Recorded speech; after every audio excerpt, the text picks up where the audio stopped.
Muy buenas noches, amigos, todos los que nos escuchan de noche, porque si alguien nos escucha en la tarde, esto sería buenas tardes, ¿cachai? Buenas Como no. estamos grabando de noche, es buenas noches.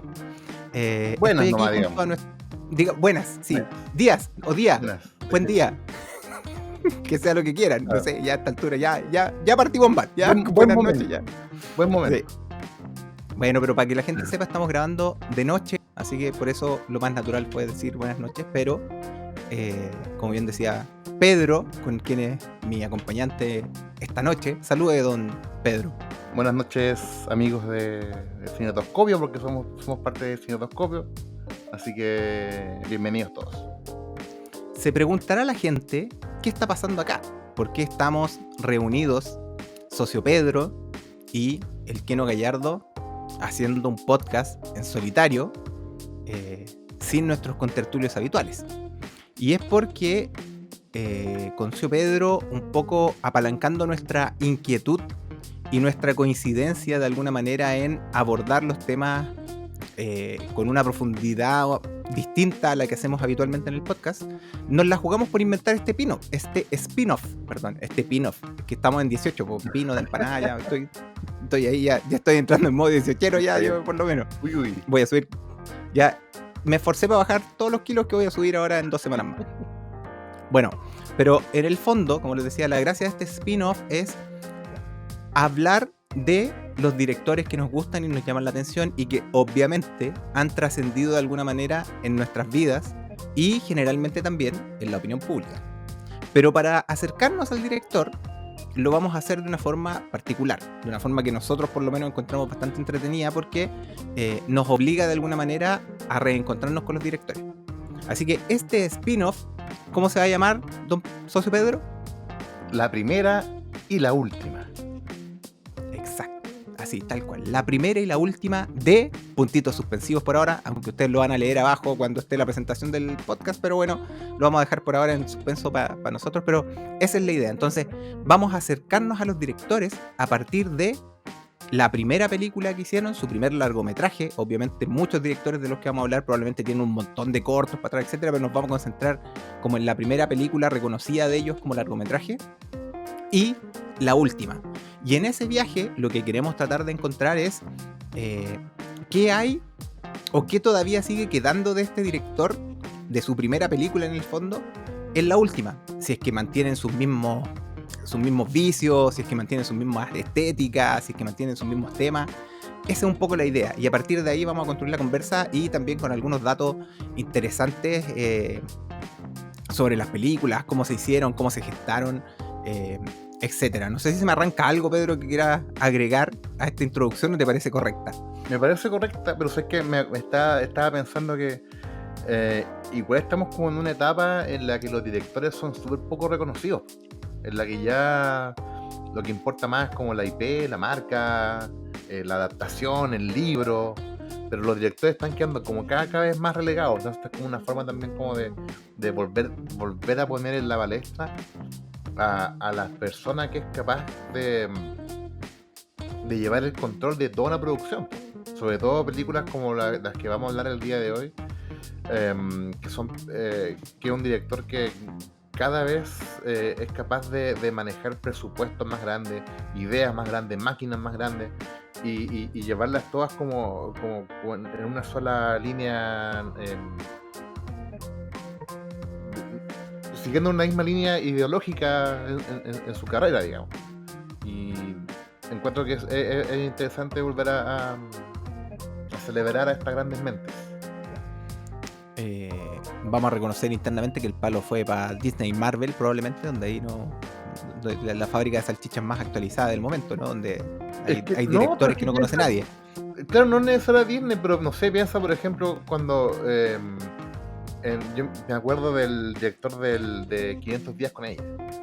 ¿Te acordás de ese compadre? El Mark no sé cuánto, que sacó 2 películas buenas y de ahí lo tiraron a hacer Spider-Man, que básicamente como lo tiraron a la parrilla, y es como, loco, tiráis a un compadre de una película muy pequeña a manejar estos presupuestos inmensos y les va mal y ahí queda su carrera, ¿cachai? Ahora nadie se acuerda de él o las películas que hace tienen súper poca relevancia y y claro, ¿cachai? Como que ahora el director tiene tan poco, tiene tan, tiene tan poca injerencia de repente en lo que se hace, que básicamente eligen a cualquier persona, cualquier novato, aunque tenga genialidad, y lo tiran como a la boca de los lobos, po. Entonces ya no son pocos los directores que aún tienen el poder en la obra que hacen. Sí, po. Hay hartos directores que se han quemado en esa lógica, así de que hacen su primer como One Hit Wonder, que es la película que han pensado toda su vida, les sale increíble y lamentablemente después los mandan a hacer una película que tiene que hacer mucha plata y ahí mueren, po, y no tienen una segunda oportunidad y vuelven al circuito independiente y ahí ya como que se les pierde la huella, pero nada de eso ha ocurrido con el director del que vamos a hablar hoy día, No, que pues fue de súper alguna increíble. manera, se transformó literalmente en uno de los pocos directores contemporáneos que vende entradas básicamente porque dice una película de y la gente va a verlo. Y para ya Exactamente. no seguir, para no seguir dándole color, cuéntanos ahí de quién vamos a hablar hoy día. La primera y la última de Christopher Nolan.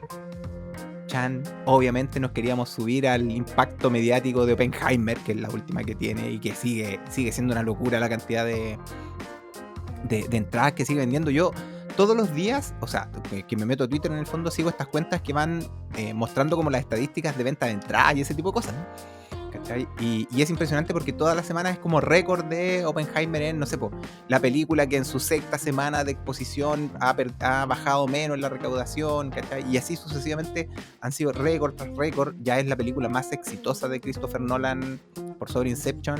Obviamente hablando de no el IP de Batman, ahí todavía le falta un poco, pero en ese sentido, categoría R, por ejemplo, ya es una de las películas más exitosas de Christopher Nolan.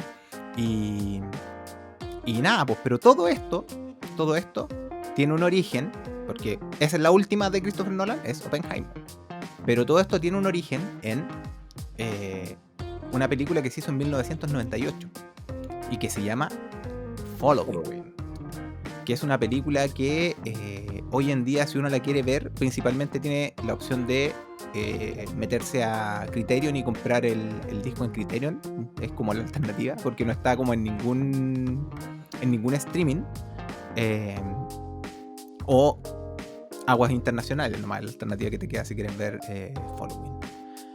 Película cortita de 60 y tantos minutos, pero es el primer largometraje oficial de Christopher Nolan, y ese es el contraste que vamos a tener hoy día, pues, entre Following y Oppenheimer. Pero todo esto parte con alguna cosa simpática, pues no vamos a partir así de lleno a las películas. Y aquí lo que le quiero preguntar a Socio Pedro para partir, lo que va a ser un poco nuestro esqueleto esencial y en el recorrido que vamos a hacer es, obviamente, el cómo conocimos a este director. Pues, ¿cuál es el primer recuerdo que tenemos con Christopher Nolan? Memento. A mí Memento fue como... Me da risa porque yo estaba estudiando comunicación audiovisual cuando conocí a Memento. Y estaba estudiando en el Duoc de Viña y me acuerdo que había un compadre que viajaba a Estados Unidos y traía DVD, en la época en que los DVD eran una cuestión que existía solamente así como en los barrios más cuicos donde vivía el compadre más tecnológico, ahí había un DVD. Cuando el reproductor de DVD costaba como 100 lucas en ese Claro, entonces. no habían películas acá, ¿cachai? No habían películas. Este compadre viajaba a Estados Unidos, las traía y las vendía en VHS.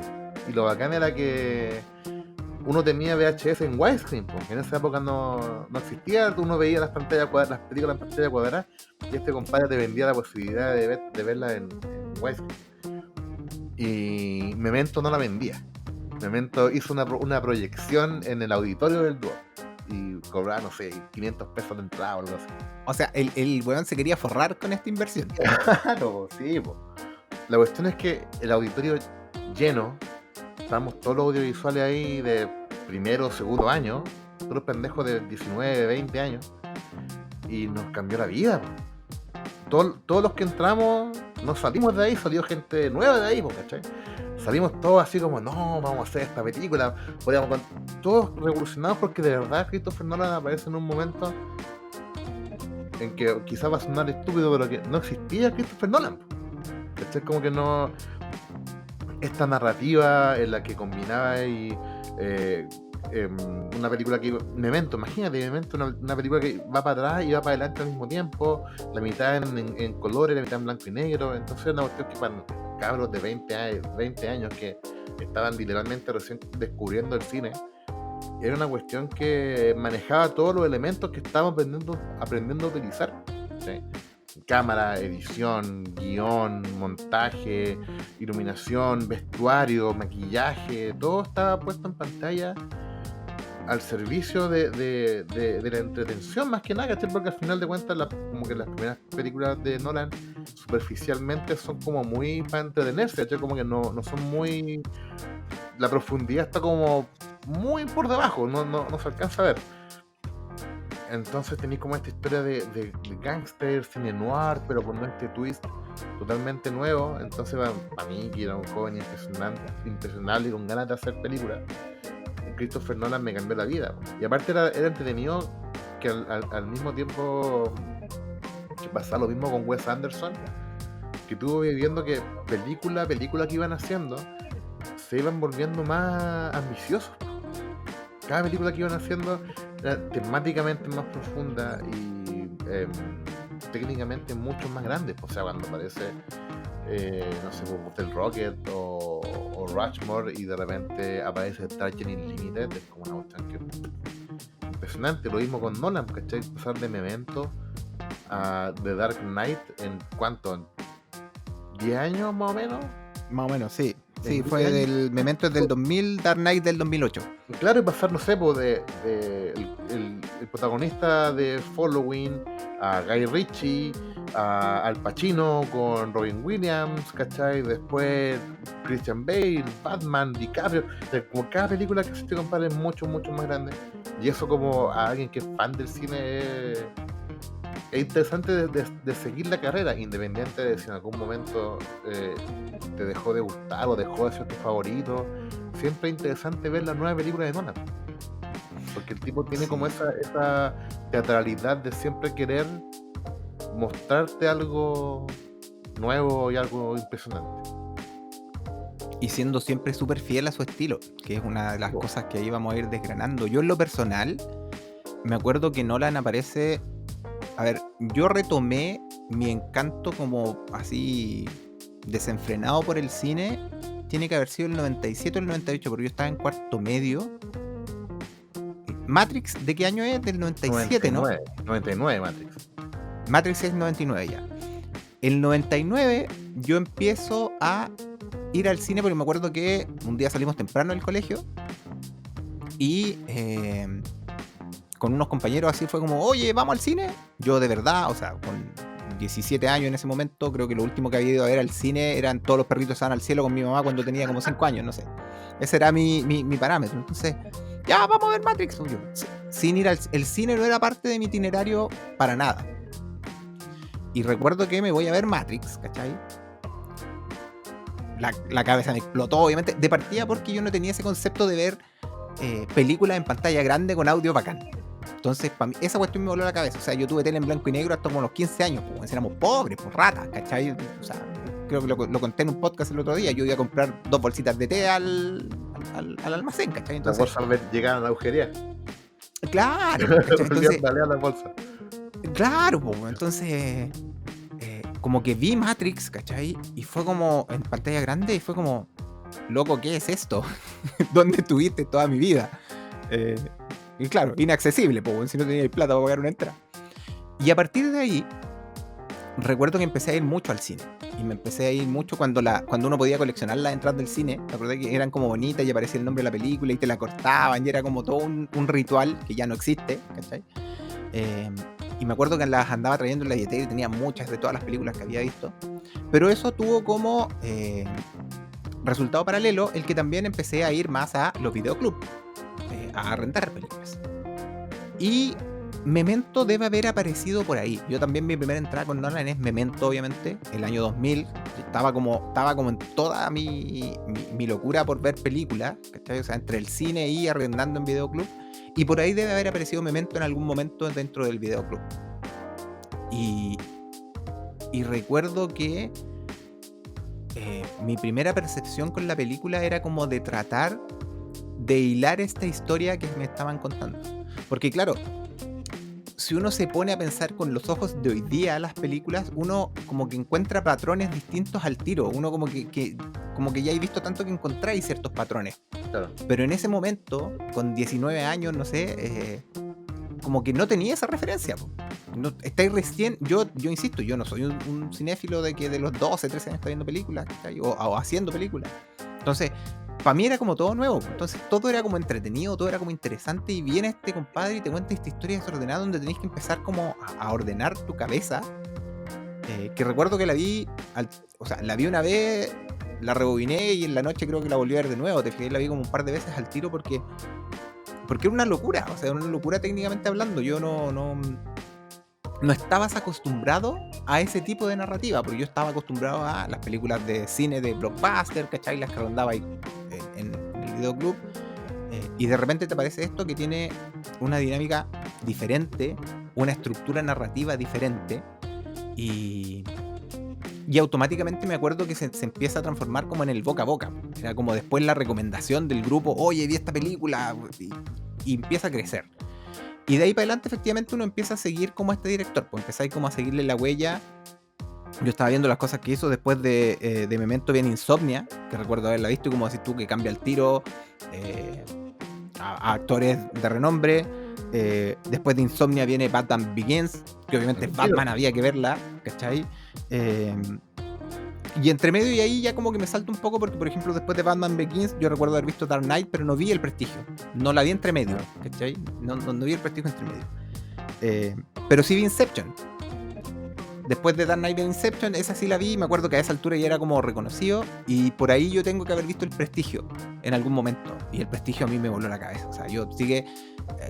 Nolan puede hacer lo que quiera, pero El Prestigio para mí siempre va a ser la número 1 en mi corazón porque le encuentro una joya. Encuentro que tiene todo lo necesario para que a mí me guste esa película, partiendo porque es una película de magos y es uno de mis grandes hobbies. Entonces. Y de ahí para arriba, ¿cachai? Ya el tipo, obviamente lo que hace uno lo empieza a seguir, con más o menor éxito, como dices tú, pero uno lo empieza a seguir. Y se transforma en un hombre súper importante dentro de la industria porque de alguna manera logra hacer cine con identidad, pero a la vez llevar gente al cine, que es algo que en la época de los 2000 en general no se veía. ¿Cachai? O sea, generalmente los directores con identidad lo iban a ver como, no sé, muy poquita gente, y lo que se veían eran los blockbusters, y ahí como que empiezan a aparecer este director que se transforma en como el, no sé, pues cómo decirlo, el Rey Midas, ¿no? Que en el fondo, oye, lo que tocaba lo transformaba en oro y todo era un hitazo y se transforma en eso. Entonces... nada, Nolan tiene esa gracia de haberse convertido de alguna manera en un compañero de ruta, ¿cachai? Dentro de lo que es como el crecimiento cinéfilo que uno ha tenido, porque él aparece con su hit en el mismo momento donde yo estoy como empezando a interesarme por el cine de esta forma más profunda. Entonces literalmente ha sido un compañero de ruta, pues le ha acompañado su carrera, creo que es de los que más me gustan, tengo todas sus películas, y nada, pues siempre encuentro que revisitar sus películas es una gozada. ¿Cachai? Incluso las que menos me gustan, como Interstellar, por ejemplo, que le gusta a todo el mundo. Bueno, a mí no me gusta tanto Interstellar, pero igual, si la están dando en la tele, me quedo pegado ahí, si la encuentro la veo, porque es Nolan y es su narrativa y tiene cosas súper interesantes siempre que ir descubriendo. Y son buenas de ver, o sea, yo creo que independiente si no te gustan, no podéis negar que se ven increíbles, tienen secuencias muy la raja, que la secuencia del agujero negro no es... No, dime que no es impresionante. Porque sí. No podéis, no, o te ponía a ver Dunkirk, o podías tirar Dunkirk. No voy a negar que es bacán. No sé. Mira, tengo un dato interesante que encontré el otro día que lo subieron que lo subieron a Twitter, que decía la cantidad de escenas con CGI en las películas de Nolan. Entonces ponen Interstellar y Dark Knight tienen 700 escenas con CGI. Después Batman Begins tiene 620, Inception tiene 500, Dark Knight Rises tiene 450, Dunkirk 429, Tenet 280.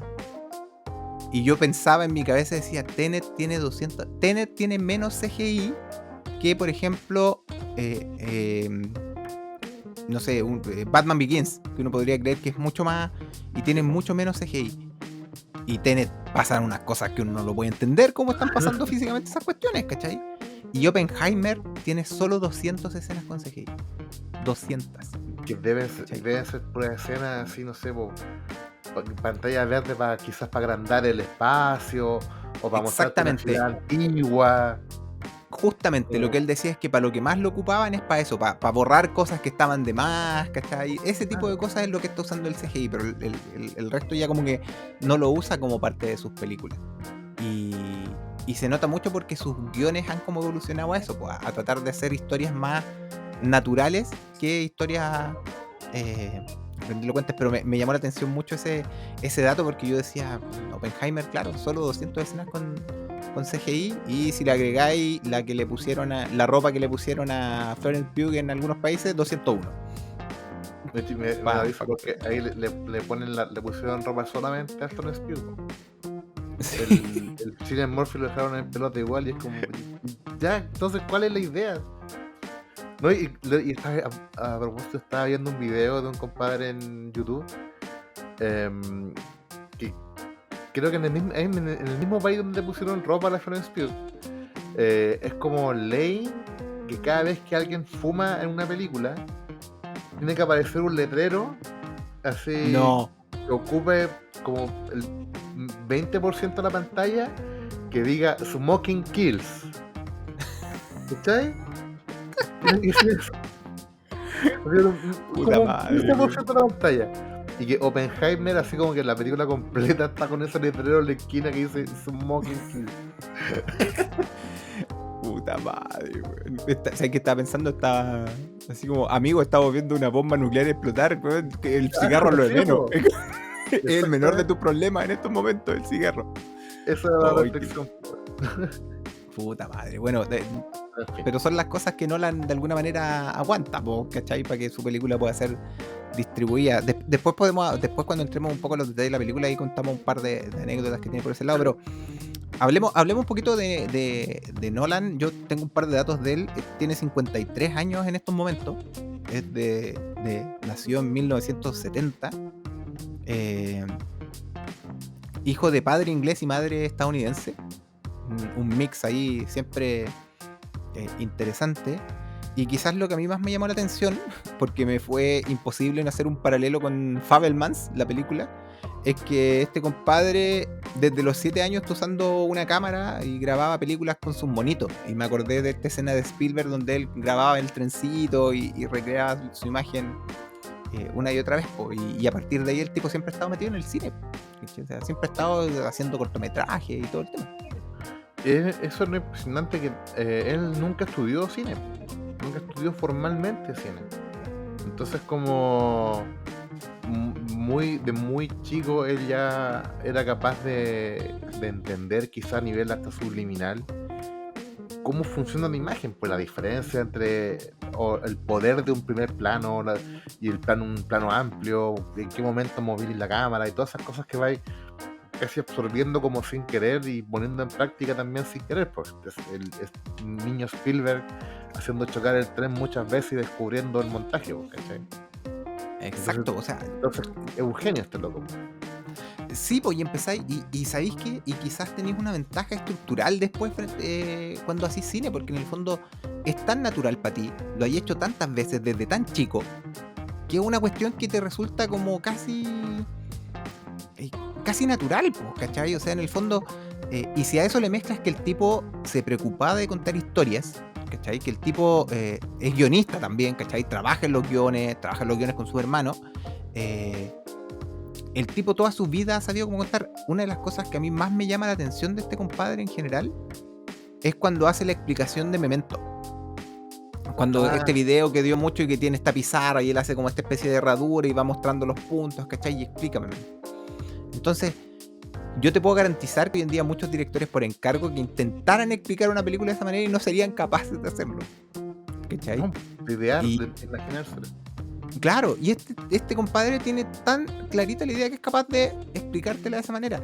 De hecho, a mí cosa también que me acuerdo que el DVD de Memento venía con como Memento para Dummies, si se quiere, que es como venía con la película en orden como correspondía, en el fondo, Sí. venía como con una versión en ese estilo, que también la trae la versión Criterion de Following. También viene con una versión hecha en tiempo lineal. Así que era como una cuestión que también, imagínate cómo rompió, qué rupturista fue de alguna manera, porque no fue novedoso, películas así se han hecho siempre, o sea, si miráis para atrás siempre tenéis películas. Pero el tipo logró hacer que este tipo de narrativa fuera como accesible para todo el público. Exactamente, sí, po. Pero Que aún así, es que el tipo utiliza como de base el cine de género, porque al final las películas son cine noir, cine de crimen, cine de superhéroes también. Entonces como que dentro de una base que uno como público ya conoce, el tipo viene y reconstruye encima. sí, pues, es súper, insisto, es súper llamativo porque también ya después lo dejaron de hacer. O sea, en el fondo hay películas que podrían haberlo hecho de alguna manera, pero claro, en Memento y en Following hacen esta gracia que es como ponerte la película lineal, que insisto, es como, amigo, si usted no la entendió, aquí tiene la versión lineal para que pueda interpretar. Pero yo tengo una pregunta, porque siempre cuando vi Following me quedó la duda. Si la veí en orden cronológico, ¿es más fome? ¿O algo no calza, no funciona algo? ¿Sabéis qué? Yo creo que, y lo tenía como parte de cuando nos metiéramos en el análisis, pero yo creo que las películas funcionan igual, ¿cachai? O sea, si tú veis, yo no he visto entera linealmente Following, yo le contaba a todo el mundo que tengo la versión Criterion de Following, pirateada, pero viene con todos los extras igual, y ahí está. Y la verdad es que yo no siento que sea una mala película, porque igual es una película entretenida, una película de cine noir con todas las características de cine noir, y de verdad que es bien entrete, está bien lograda, es un poco ingenua si uno quiere, pero está bien lograda igual, ¿cachai? Y como decís tú, pues yo no siento que pierda nada, pero yo creo que Nolan, al contar la película de esta manera, al incorporar siempre esta narrativa con muchos flashbacks o con historias cruzadas en diferentes momentos, obliga a que el espectador esté más atento en lo que le está contando. Y yo creo que Oppenheimer es un buen ejemplo de eso, porque al estar saltando constantemente entre los puntos, obliga a que el nivel de atención de la gente sea siempre súper alto con la película. Que haya como un visionado responsable de lo que te están presentando. Y siento que esa es la gracia. Yo sentí en Oppenheimer que esos saltos temporales estaban como narrativamente tan bien puestos que durante el principio de la película yo sentía que estaba viendo una narración cronológica. Después me di cuenta que estaba viendo saltos en el tiempo, porque lo que estaba viendo y el desarrollo de Oppenheimer y la idea iba ocurriendo de manera lineal, pues. Después caché que no, por lo de Einstein, que aparece al principio, había ocurrido mucho antes y ocurrió después, claro. Claro, ya se me forma todo, ¿cachai? Y encontré que al menos en Oppenheimer encontré que estaba mucho mejor depurado de esa forma. Es que yo creo que ahí efectivamente es como ya un Nolan probablemente desatado en su máxima expresión, ¿cachai? Porque como tú dices, yo creo que él al principio juega o utiliza de mucho mejor manera el recurso, está como más escondido. Ya después llega un punto donde se hace evidente y ahí ya como que tú, y empezáis a buscar como las señales. Lo que pasa en Oppenheimer y en Following es que hay elementos distintivos que te permiten identificar en qué momento de la película estáis mirando. Sí. Y yo encuentro que en Following eso es una genialidad, porque le da al espectador con detallitos la suficiente información para que tú puedas decir, esto viene antes, esto pasó después, o el uso de no sé, pues de cajonera específica. Entonces tiene esa gracia Nolan para contar las historias de esa manera, que yo creo que es su forma de, insisto, hacer que una película de 3 horas sea entretenida, ¿cachai? O sea, en el fondo, y es una película de gente hablando, ¿cachai? Que en el fondo, no sé, yo pienso en la Hamlet que salió en Apple TV hace un tiempo atrás, con Denzel Washington creo que era, no sé si te acuerdas, sí.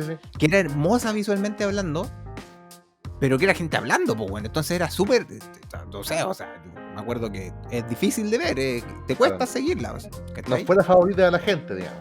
No, claro, o el Green Knight, ¿te acuerdas del Caballero Verde? Que Oh, eso a mí me costó mucho verla. visualmente era hermosa. Pero, bueno, no pasaba nada. Entonces, gente hablando y como que, claro, te cuesta mantener el interés. Pero tú veías Oppenheimer, que hay gente hablando, pero como está este desafío constante de que tenéis que estar tratando de enchufarte en lo que está ocurriendo, y tiene esta dinámica que va cambiando como de primero de película de Haze Movie, después pasáis como una película de... Entonces, mezcla cosas y lo hace súper bien en ese sentido, Nolan, para avanzar. Oye, pero metámonos en las películas, ya que Ya, nos metimos dale. de lleno, salvo que tengáis algún dato interesante ahí que aportar de la biografía de Nolan que se nos haya quedado en el tintero, pero si no, metámonos de cabeza en las películas.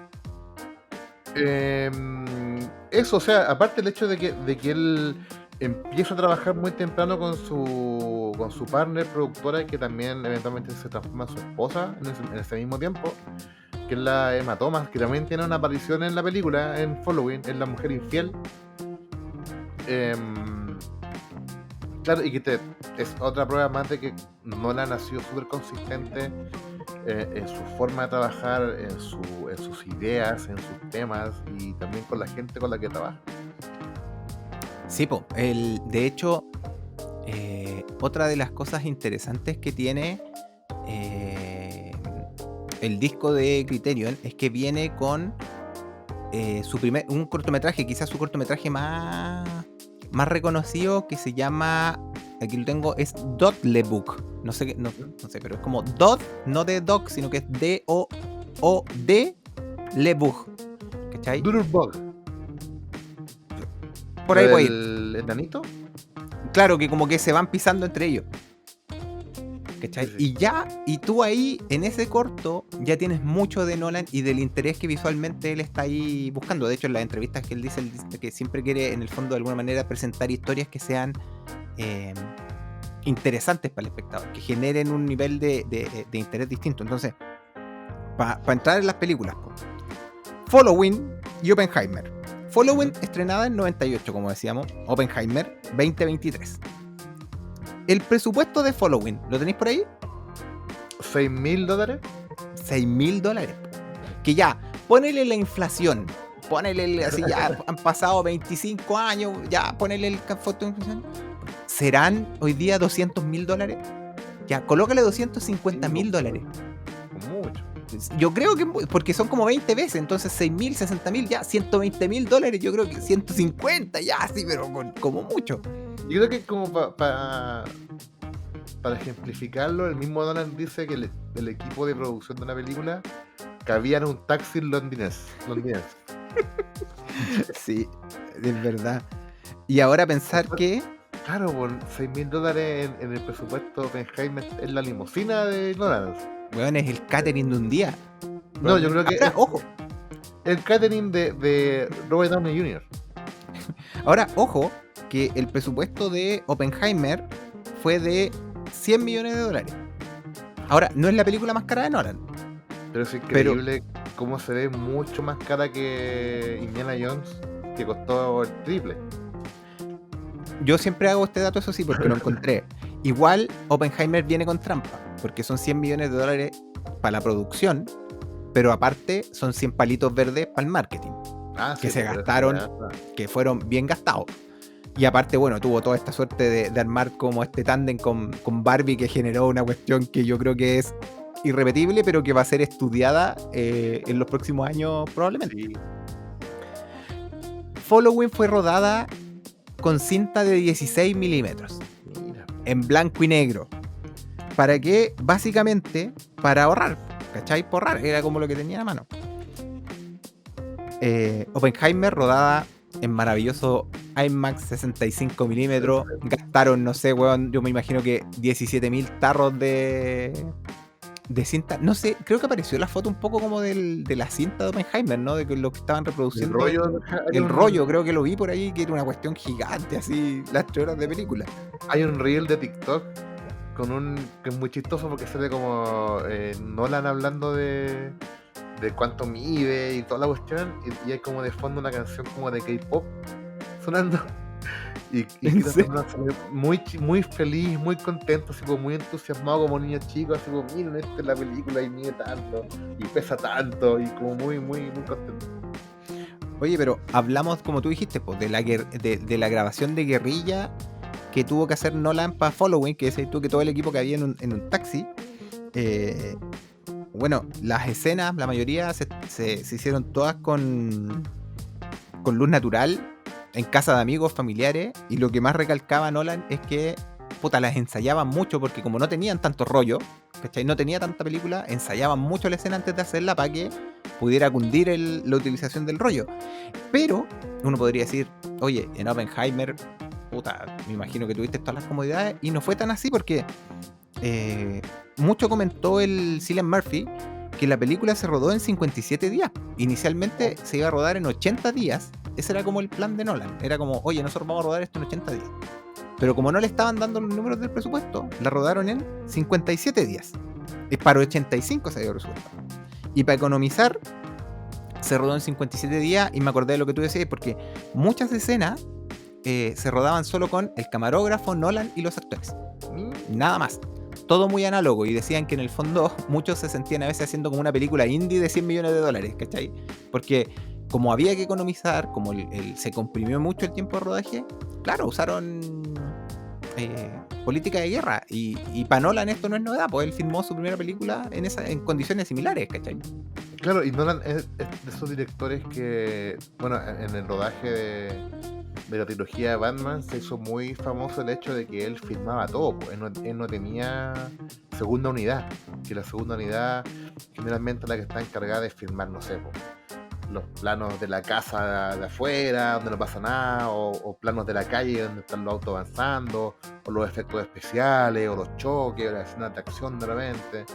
Pero en la trilogía de Batman, Nolan estuvo a cargo del 100% de los planos de la película. Entonces también te habla de un compadre que está súper comprometido en hacer la película él mismo, ¿cachai? Como en la artesanía del asunto.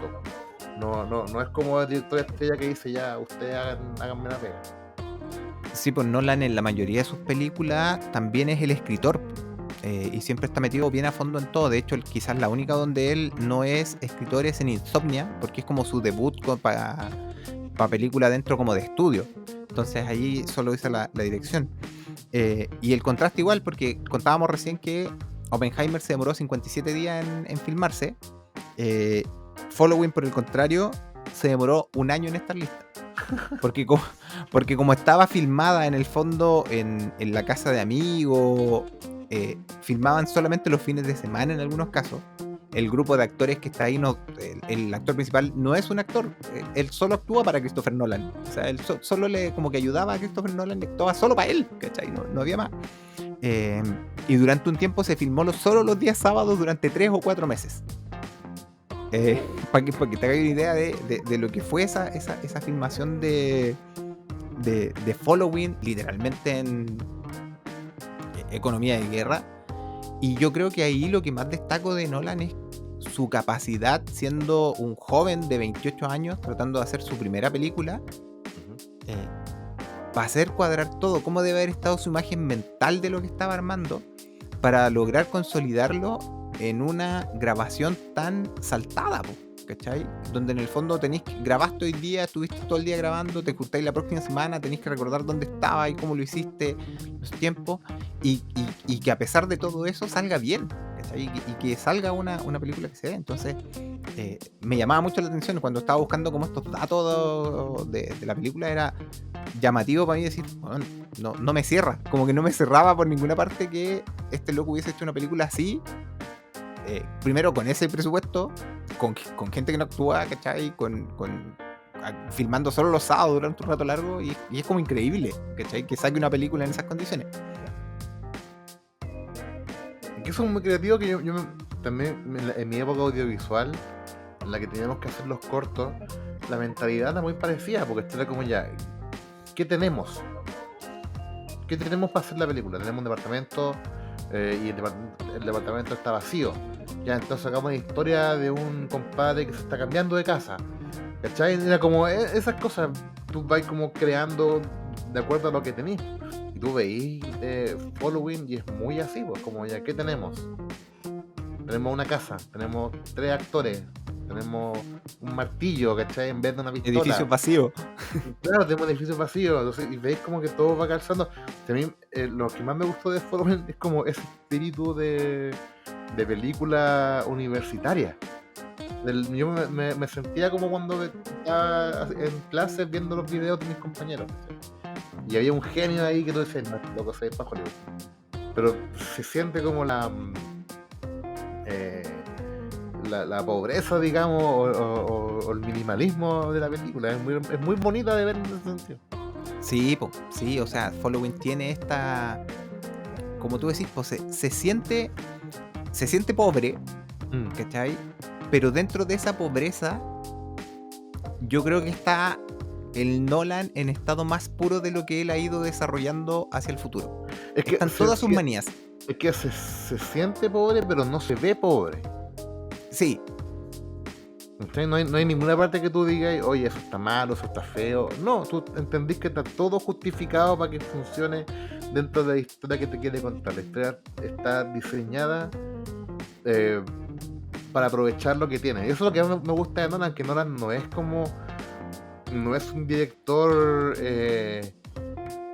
no es como estos autores que tengan algo que decir como lo que hablábamos en el último podcast de Patricio Guzmán, que él tiene como las ansias de contar estas historias y de dejar su testimonio.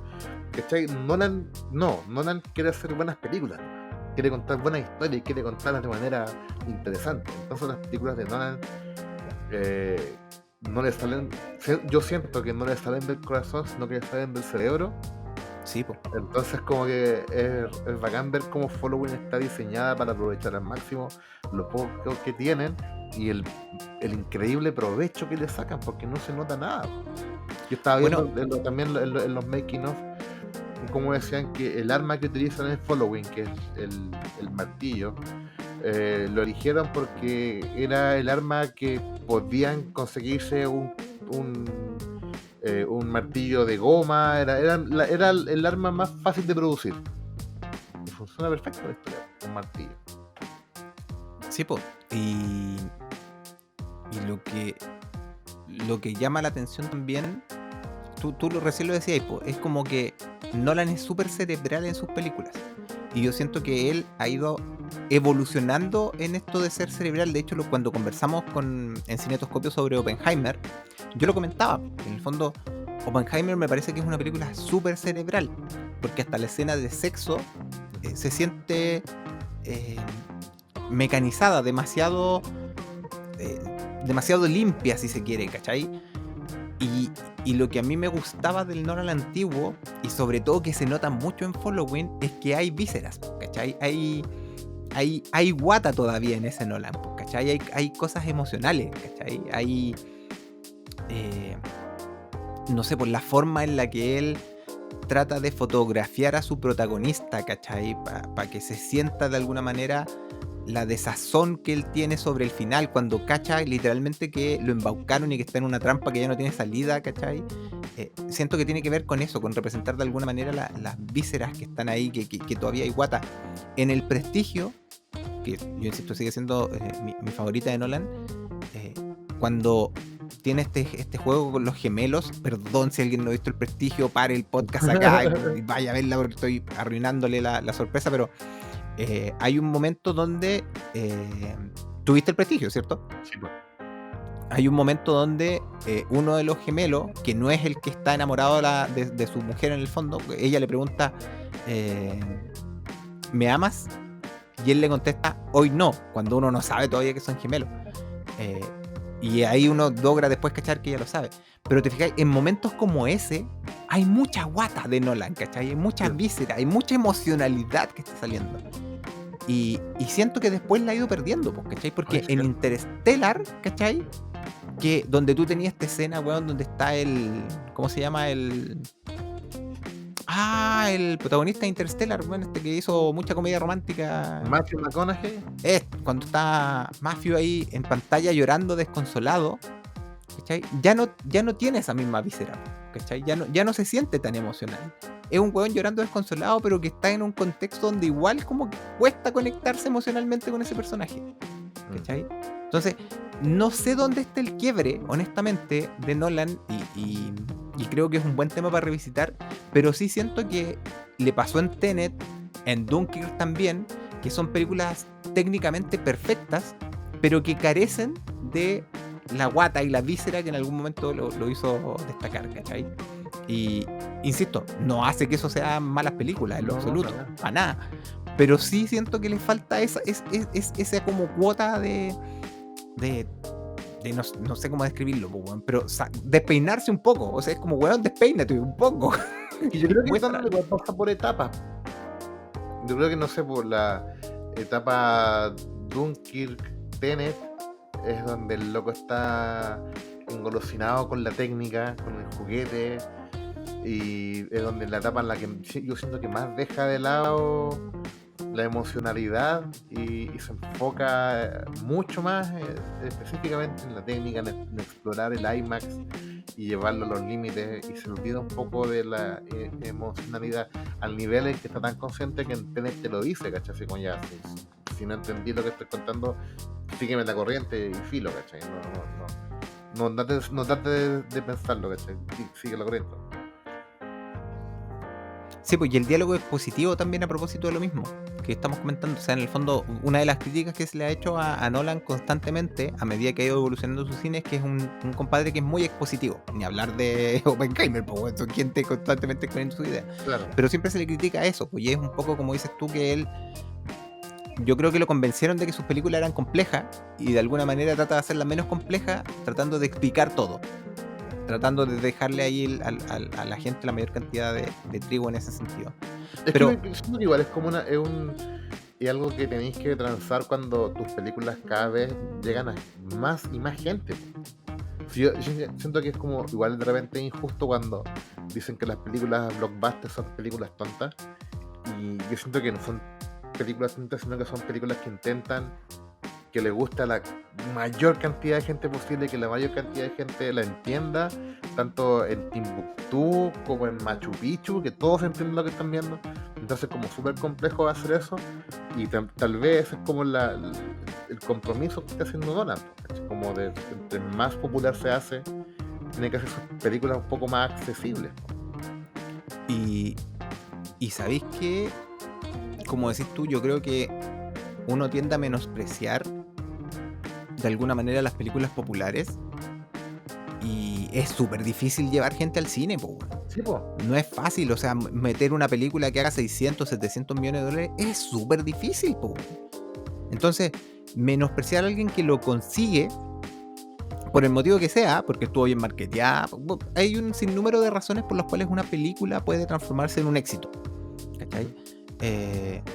Pero es súper complejo. Entonces, Nolan logró convertirse en una marca a tal punto que es capaz de llevar gente al cine. Aún en los tiempos de pandemia, cuando estrenaron Tenet, igual el tipo logró hacer buenos números con una película que era súper compleja, que no era fácil de ver, que visualmente lo mismo, era atractiva, pero que era una película complicada, ¿cachai?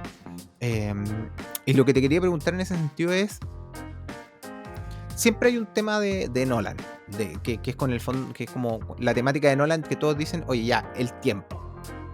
Alguien escribía el otro día, el Cristian Briones, que está escribiendo para el Clínico una columna, cuando salió Oppenheimer, él decía que el tema con Nolan es la perspectiva. En el fondo él dice que todas las películas de Nolan se tratan sobre gente tratando de hacer que otra persona cambie su perspectiva del mundo. ¿Cachai? Yo tengo la mía, pero quería saber tú, ¿qué creéis que es Nolan? ¿Qué creéis que Nolan tiene como elemento repetitivo dentro de su cine? Es que yo siento que Nolan tiene como que sus películas son como el Club de la Pelea, que en un principio está Tyler Durden con el ¿cómo se llama el otro compadre? El otro compadre, que no tenía nombre. Entonces como que sus películas siempre son como dos hombres como en conflicto, en relación, conflicto. ¿cachai? En Following tienes otros compadres, en Insomnia tenía el Al Pacino con el Robin Williams, ¿cachai? En Batman tenía al Bruce Wayne con el Liam Neeson, después con el Joker, ¿cachai? Como que siempre es como el conflicto entre dos hombres. Y siento que las películas de Nolan tratan efectivamente como sobre el conflicto del hombre, ¿cachai? Como el hombre intentando descubrirse a sí mismo, y de las decepciones que se llevan en el camino. Tú estás como en la línea de la perspectiva que decía Bruenes, en el fondo, en estos enfrentamientos de visión de mundo que tienen estos personajes. Claro, pero pero siento que es el hombre en conflicto consigo mismo. Por eso que a veces, por eso que te hago el ejemplo con el club de la pelea, porque siento que no sé, que en el caso de Following, el joven con Cobb son dos caras de la misma moneda al final, ¿cachai? Es como el futuro y el presente juntándose en un espacio, ¿cachai? Entonces siempre está como el conflicto en el caso de Following, yo siento que también parte del conflicto más metafórico es el quién soy con el quién quiero ser. El ten cuidado con tus deseos porque se te pueden cumplir, ¿cachai? Lo interesante del personaje de Following es que es un compadre que empieza a seguir a la gente en la calle, pero sin tener un motivo. Él dice que es porque está escribiendo, pero no sé.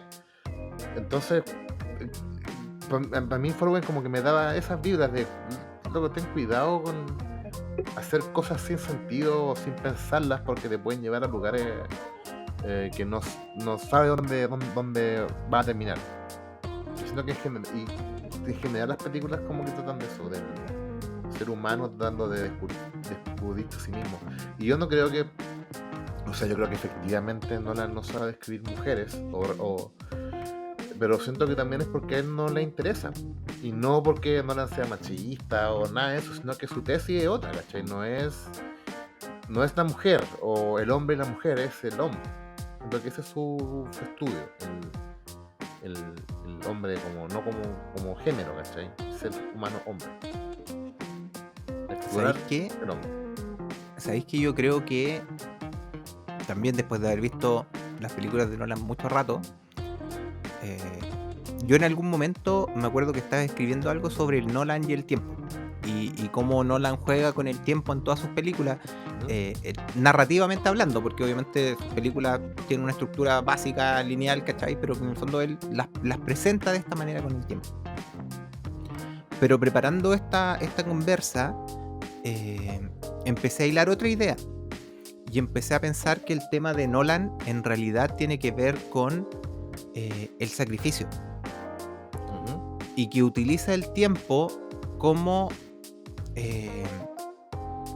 analogía del sacrificio, porque el tiempo al final del día solo quita cosas, el tiempo no te da nada.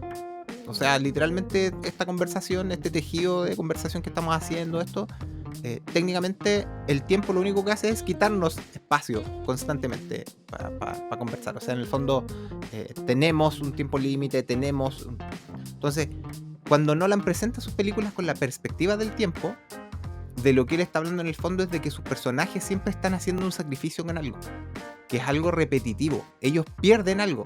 Todos sus protagonistas pierden cosas, ¿cachai?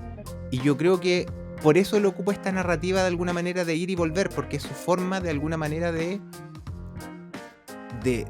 la que mentalmente a él le gustaría tener la capacidad de poder robarle él algo al tiempo, ¿cachai? De que no siempre el tiempo te esté quitando cosas. Y lo pensaba en sus personajes, pues no sé, pues en Interstellar él pierde a su hija en base a el tiempo que se va al carajo. En Oppenheimer es un personaje que de alguna manera antes de recuperar, entre comillas, su humanidad, se deshumaniza cuando hace la bomba, ¿cachai? Él pierde su humanidad. En El Prestigio son personajes que están dispuestos a sacrificar su vida personal, ¿cachai? En función del gran truco. En Following es alguien que sacrifica su libertad por tratar de ser otra persona. Y así sucesivamente en su narrativa siempre sus personajes sacrifican cosas. Batman ni hablar, pues bueno, él lo presenta muchos años después con todo el sacrificio. Entonces, todas sus historias siempre son personajes que pierden cosas, ¿cachai? Y le empecé a dar vuelta a esta idea de que en el fondo su cine se trata siempre sobre el sacrificio, sobre el tiempo, y que él en el fondo manipula el tiempo para tratar de que de alguna manera este sacrificio tenga un sentido. Memento, ni hablar, pues weón, ¿cachai? O sea, Memento ya es como la expresión máxima de la pérdida de alguien, o sea, de alguien que pierde sus recuerdos instantáneamente. Entonces, es interesante lo que decir, disculpa, porque al hacer esta mezcla de tiempos, al mostrarte el presente, el pasado y a mezclarlo, como que inevitablemente se crea una carrera en el que estas dos vertientes van a converger, ¿cachai? Entonces como que sentís como una presión en lo que estáis viendo en sus películas. No había pensado de esa forma.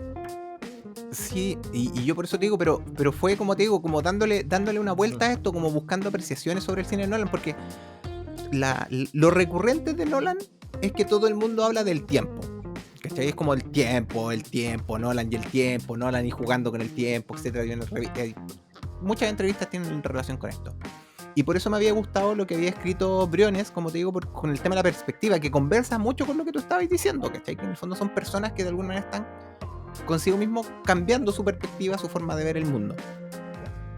Y en esa lógica, ¿cachai? Fue donde yo me encontré como con esta, y empecé a pensar en las películas y empecé a pensar en los personajes y dije, puta ya, ok, todos los personajes sacrifican algo. Y ahí fue cuando dije, el tiempo quita, ¿cachai? Y empecé como a hilar esta idea. Y probablemente a lo mejor me gustaría escribirla un poco más, ¿cachai? Y tratar de sacarle un poco más de jugo porque de verdad me gustó. Siento que hay algo ahí, un hilito que se puede tirar. Porque obviamente, así como hay sacrificios, hay ganancia en alguno de sus personajes. Pues yo eso es lo que quiero tratar de ver, cuál es la ganancia de los personajes. Al final es como si el sacrificio valió la pena al final, ¿cachai? Y ocupando el mismo ejemplo de Interstellar, si es que el personaje de Matthew McConaughey vale la pena ver a su hija por última vez anciana e irse a generar otro mundo a otro lado, ¿cachai? Entonces tiene esa ganancia, ¿cachai? Entonces quiero ver si es que eso puede conversar de alguna manera ahí en el cine de Nolan. Pero para mí va por esa línea, ¿cachai? Va como por el lado del sacrificio. Me gustó pensarlo de esa manera. Sí, pues tiene todo sentido. Pero sí, yo estoy muy de acuerdo con eso. ¿Cachai? Yo aquí, para hacerle el pase gol a nuestro amigo de Cinetoscopio, hablamos de Oppenheimer latamente en el podcast, así que ahí está como más detallado. Me quería detener un poquito, sí, en Following, que es la primera de Nolan, la hemos mencionado harto. Pero para la gente que no la ha visto, ¿cachai? Contarle a la gente muy rápido que Following es una película de cine noir, contada con esto que ya hemos hablado, el manejo del tiempo de Nolan, en donde hay un protagonista que es un joven que está tratando de ser escritor y que se dedica a seguir a la gente, como decía Pedro por ahí, y que a partir de este momento en donde él sigue a alguien, conoce a un ladrón. Y este ladrón de alguna manera le hace cambiar su perspectiva para aplicar lo que hemos estado conversando, y a partir de ahí termina enredado en una historia de cine noir que realmente es muy muy entretenida. Como decíamos, una película de 60 minutos muy cortita y súper disfrutable. Yo por lo menos lo pasé muy bien. ¿A ti te gustó Following, Pedro? Me gustó mucho, la encontré muy entretenida y me recordó mucho, como claro, a las típicas historias de cine noir, como tiene todos estos elementos del protagonista, no sé, misterioso, con un pasado oculto, que es solitario, y se encuentra con una mujer, una chef fatal, que me dio mucha risa ver que en los créditos se llama La Rubia solamente, digo, que es porque es un arquetipo, ¿cachai? No, Exacto. no una persona. Y él también, pues, eres the young man, el joven. Entonces como que eso lo encontré muy divertido, me gustó mucho como reconocer los arquetipos y ver que, claro, pues te preguntaba al principio si verla de manera cronológica era más fome, porque la historia igual es, al final de cuentas, es súper básica, ¿cachai? Del tipo solitario que conoce una mina, se enamora, la mina lo seduce, lo convence de cometer un crimen para salvarla a ella porque ella está en problemas, y luego de que él lo comete se da cuenta de que todo era una trampa. Es la típica historia y la hemos visto un montón de veces, hasta en Quién engañó a Roger Rabbit está por ahí metida el trope. Entonces es la forma en la que Nolan te cuenta esta historia que hemos visto miles de veces, ¿cachai? Y eso es lo que yo encontré como súper refrescante de cierta forma, pero también reconocible, porque luego la imagen que estoy proyectando ahí de fondo, yo veo a Cobb y yo digo es Nolan. El Cobb, el personaje, ¿cachai? Con terno, el pelo, la cara, es un personaje 100% Christopher Nolan. Entonces me gustó mucho. Yo no la había visto, es la primera vez que la veo para este programa y qué rico, me gustó. Como te decía, me gustó mucho reconocer que es más o menos como Wes Anderson, que es como siguen en la misma línea recomendada. Pues si te gusta de Nolan, esta película no te va a defraudar para nada. Sí, pues dentro de las curiosidades fome, que en el fondo le digo yo, porque esto es como trivia, es trivia barata, a mí en lo personal no me gusta, pero en el fondo igual son datos entretenidos. Simpático porque en Following, por ejemplo, el protagonista en su casa tiene el símbolo de Batman, ¿cachai? Sí, Y po. cuando estoy hablando del 98, después Nolan hace Batman grande. El personaje del ladrón aquí, en este caso, se llama Cobb, que es Cobb. después el nombre del personaje de Inception y cosas por el estilo. Entonces, tiene esos como detallitos igual que No, la rubia igual aparece en Inception, que de un rato confunde la que se disfraza Sí, del po. Tom Hardy. Sí, po, ¿cachai? Entonces es divertido igual ver que hay cosas ahí que se siguen, que siguen manteniendo. Y bueno, lo de Batman, que es una coincidencia loca nomás, pues, ¿cachai? Pero en el Sí, fondo po. es curioso que sea ahí la ambientación del departamento de este compadre con imágenes de varias películas. Está de Shining por ahí, está Marilyn Monroe, ¿cachai? Tipo.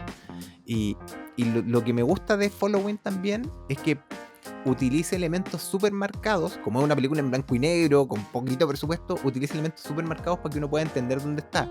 O sea, por ejemplo, el protagonista le sacan la cresta, entonces tiene una marca en la nariz que después te permite identificar, mira, está con la marca en la nariz, por lo tanto esto pasó después de esto de acá, ¿cachai? Claro. O está con el pelo largo al principio y después se lo corta y eso también te permite identificarlo. Entonces juega con esas cosas, con esos detalles mínimos, ¿cachai? Pero lo suficientemente inteligentes para que estén bien justificados dentro de las películas, pero también le permitan al espectador enchufarse en lo que está viendo. Y creo que eso tiene mucho mérito, insisto, para alguien que está haciendo su primera película y que fue filmada en las condiciones que ya contamos. Claro.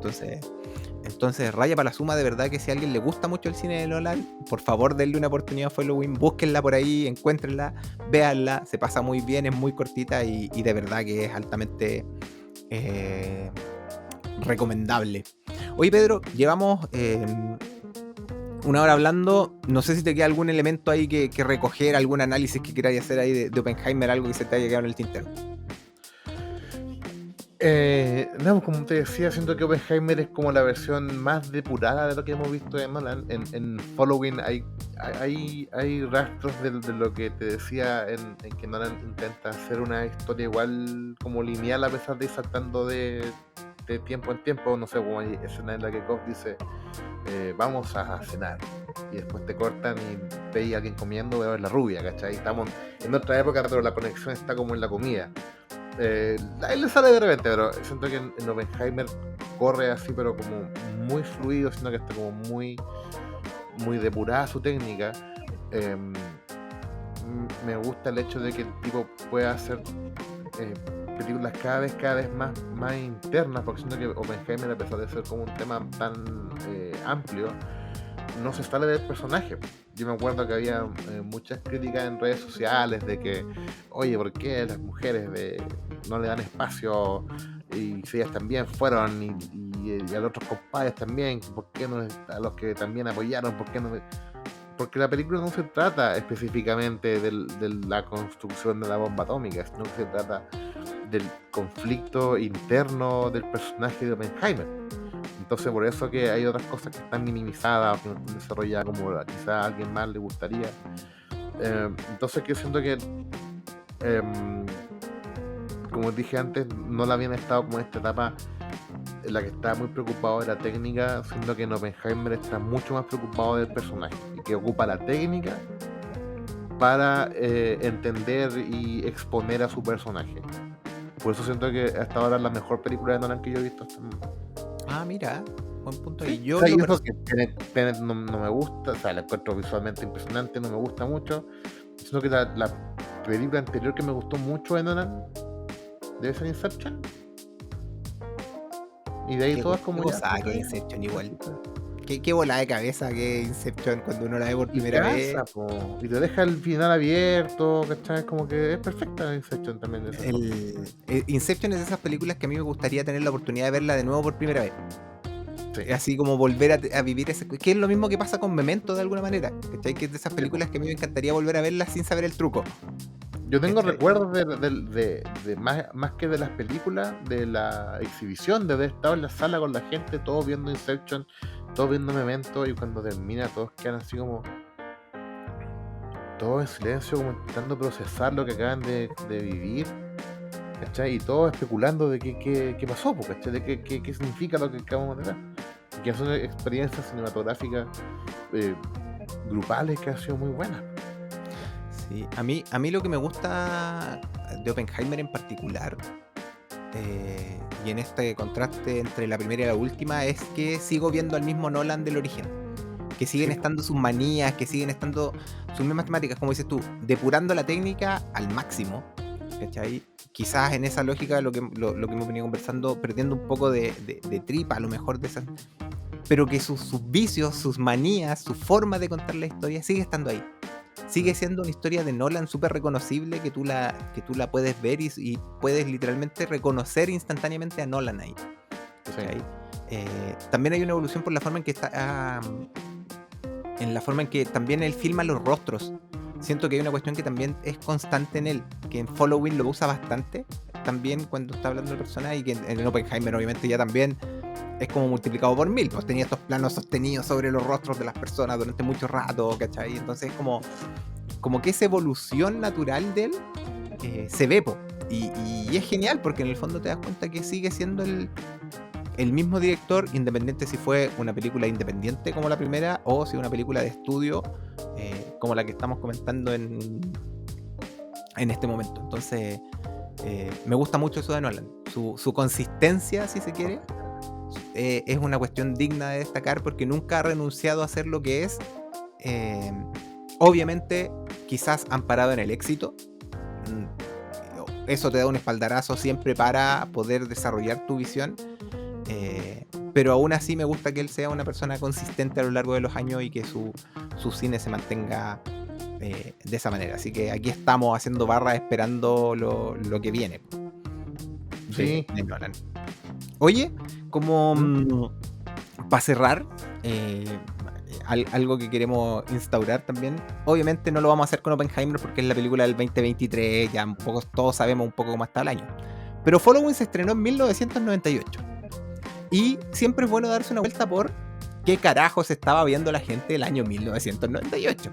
Si yo Es te que tiene pregunto... lo que hablaba al principio de cómo nos afectó a nosotros la aparición de Christopher Nolan. Exacto. Eh, ver en qué escenario aparece Christopher Nolan, porque películas que estábamos viendo como colectivo cuando aparece Christopher Nolan. Ya. Esto es súper interesante porque estamos hablando del 98, que es el año donde se estrenó Following. ¿Cachai? Following es la película que estamos usando porque probablemente, claro, todos van a decir, no, pero el año de Nolan como aparición es el 2000 con Memento. No, esto es Following, la primera. Es que Probablemente nadie... ese fue el año en que los que le pusieron las lucas a Nolan se dieron cuenta que el loco tenía talento. O sea, una cuestión que nosotros nos dimos cuenta cuando ese talento, nosotros nos dimos cuenta con Memento cuando ese talento ya estaba expuesto. Sí, po, alguien lo vio antes, ¿cachai? Claro. Claro, po, pero cuando aparece Following, que se exhibe en cines, ¿cachai? Entonces, ¿en qué estaba cuando aparece Nolan? Ya. La película número 1 de 1998. A ver, apelando a tu memoria, ¿cuál creéis que fue? Que en 98 veo que fue Titanic. Po. El 98 fue Ah, no, Armagedón. En 97 fue Titanic, ¿verdad? Armagedón. Armagedón era la película número 1 de 1998. Cáchate Es el que, tipo de cine, po, weón. sí, porque de hecho hubo un rato que mientras estábamos hablando en que yo pensaba, ¿quién estaba cuando aparece Nolan? Y tenía muy consciente de decir, estaba Michael Bay, pues Michael Bay era el autor en esa época, joven. Era como el autor La Lolo, joven ¿cachai? promesa. Claro, la joven promesa, po. Porque Armagedón igual era como era Michael Bay después de Bad Boys, ¿cachai? Como recién entrando en el juego, po. ¿Cachai? Bueno, pero Armagedón, la película, como te digo, que estuvo número 1, que tiene la mayor recaudación de 1998. Después, en el segundo lugar, Saving Private Ryan, que es como Ajá. salvando al soldado Ryan, es esa, ¿no? En Sí, inglés. po. Silver. Spielberg, pues, weón. Spielberg cuando vendía muchas entradas, Spielberg, porque ahora tú vaya a ver Falman, la fue a ver su familia, No el fue socio nadie. Pedro y como 3 personas más. Sí, pues, y creo que esa es la primera película que Spielberg hace con el fotógrafo con el que después se queda, o con Janusz Kaminski, con el que se casa hasta el final. Y Soldado Ryan se ve impresionante. Sí, no, peliculón, no hay nada que hacer ahí. No hay con qué darle a Soldado Ryan. Tercer lugar. ¿Cuál crees tu tercer lugar? A ver cómo anda tu memoria. A ver, apela, ¿qué más se te ocurre? Ya tenéis 2 referencias como para acordarte. 98. Puta, es que imagino una comedia romántica, quizás Tom Hanks por ahí. No estuviste tan lejos, pero está en el cuarto lugar hay una comedia romántica, pero en el tercero está Godzilla. ¡Uf! Roland Emmerich. Godzilla hizo buena luca Godzilla en ese entonces. Sí, Pero hay una tendencia, digamos, al ¿cachai? cine que En llenaba la sala en esa época. y cuarto estaba Loco por Mary, po. Loco por Mary, Loco por te- Mary también del 98. Yo insisto, es súper heavy pensar que había un compadre haciendo following y por detrás tenía todo esto que si te fijáis son puras películas así, blockbusters de tomo y lomo, películas con cero. Sí, pues, pero piensa que por lo menos que Loco por Mary también fue una película disruptiva en su momento. Es verdad. Que también fue una comedia que nos pilló a todos volando bajo. El chiste del gel, la cuestión que nadie pensaba verla en una película hollywoodense, ¿cachai? O la apretada del cierre, pues, weón, que tiene esa toma La verdad, sí, gloriosa. una cuestión que uno decía, esta cuestión nunca había visto en una película convencional. Mira, y de ahí para abajo, quinto lugar, Hormiguitas. ¿Ya? Cuando estaban entrando, Cillian ya Murphy. ese tipo de animación había entrado duro ya en ese momento, ya estaba ahí Sí, con bueno. todo eso. Sexto La lugar primera para película de Cillian Mulan. Murphy. ¿Cómo? Mulan. Ah, Mulan, la de Mulan. Disney. O Mulan, sí, la de Disney, exacto. Séptimo, el Doctor Dolittle. ¿Ya? Cacha las películas que iba a ver la gente. Tú miráis los rankings de ahora y si veis puras películas repetidas, ahí tenéis Doctor Dolittle. Octavo, Shakespeare in Love. Oh, mi ganador del Oscar más encima. Exactamente. Película divisiva, porque mucha gente dice que es mala, que no se lo merece, etcétera, etcétera. Mira, aquí recién en el noveno lugar encontráis como la primera IP así conocida. Arma Mortal 4. Qué gran película, Arma Mortal. La 4 es muy buena. No, yo la encuentro todas buenas, me gustan todas. La escena en el dentista cuando se ¡Ay, empiezan a qué drogar buena! con el- Qué buen momento ese del dentista, weón. Y lo mejor de todo es que tú los veís, están actuando, weón, y te están pasando pipa. Yo, de verdad, que es una tremenda escena, weón. Y bueno, y el final yo lo encuentro maravilloso. Me gusta mucho el final de esa Sí. película. Fuera de Sí, broma, o sea, sí. lo que hacen con el personaje de. ¿Cómo se llama este chico? Danny DeVito, ¿no? No, pues No, Joe es Pesci. el de ese, weón. Se me confunde. Puta, lo encuentro maravilloso. Cuando cuenta la historia de su ranita, weón, y todo, puta. No, Lethal Weapon yo le tengo mucho cariño. Y en el décimo lugar está otra que yo le tengo mucho cariño y le encuentro notable, que es Truman Show. Oh, Truman Show también una película disruptiva. Po. 98. Peliculón, po, weón. Peliculón. O sea, yo. La película que vaticinó 2 realities. Sí, po, otra película que vuela la cabeza, po, en su estructura. También con un final hermoso, po, que está ahí, con un final que hasta el día de hoy trasciende. O sea, Sí, po. mucha gente. Pero qué cuático ver que en los primeros lugares hay películas muy convencionales. Así es. Destrucción, una de guerra, un Spielberg, Godzilla. Hay de todo. Y mira, 13 y 14, mira, está de ahí para abajo, está en el 12, tienes un email. Así hablando Ya. de comedia romántica. La máscara del zorro. Oh. ¿Cómo se llamaba? No era atracción explosiva. Una pareja explosiva. Rush Hour. Estaba ahí. Oh, los la chavos, primera. es muy buena. También es buena película, ¿cachai? Y de ahí para abajo ya un montón de otras cosas. Pachada, City of Angels, qué sé yo. El hombre con la máscara de hierro, Leonardo DiCaprio, mira, lugar 21 estaba ahí. También de ese año 98. A mí me gusta el hombre con la máscara de hierro, weón. Lo pasaba bien. ¿De cuándo Porque cuando son la los veí? mosqueteros. ¿Ah? ¿De cuándo cuando la veí? Puta, no sé, hace rato. No la veas de nuevo. No la veo de nuevo, la veo. Son los mosqueteros, weón. Yo tengo una debilidad con los mosqueteros. De hecho, me dio mucha lata porque este año se estrenó una película de los mosqueteros donde estaba Eva Green y, Sí, po, y y no no la pasa pude nada. ir a ver, pues, weón. Se me pasó y se me ha olvidado buscarla en aguas internacionales porque yo creo que ya debe estar. Sí, ¿Cachai? pues está para arrendar en Apple TV, así que la podéis ver Ah, también ya, para filete. acá. La vamos a ir a arrendar. Sí, Sí, oh. seguro, ya. Así que bueno, pero Así ese era el que mundo del 98. ¿Cachai? y Ese ahí era- aparece Christopher Nolan, entre medio. Oh. Y claro, y entre medio de todo eso había alguien haciendo following y que 2 años después haría Memento y reventaría el mundo del cine. Oye, Bueno, me parece que ha sido un me gusta. repaso entretenidísimo de Christopher Nolan. Sí. Nada, po, tenemos decisión ya para el próximo capítulo, la primera y la última de... Sí, mira, hay otro director que a mí me fascina mucho también como director, como autor y como persona que también se ha mantenido como muy consistente en su trabajo, aunque ha tenido como desviaciones de repente, pero que siento que es muy interesante de investigar y que también como que se quedó pegadito, no ha hecho nada como de 2018 creo. Así que vamos a revisar la primera y la última del señor Brad Bird, que Y ahí le sería en este caso El Gigante de Hierro y Los Increíbles 2.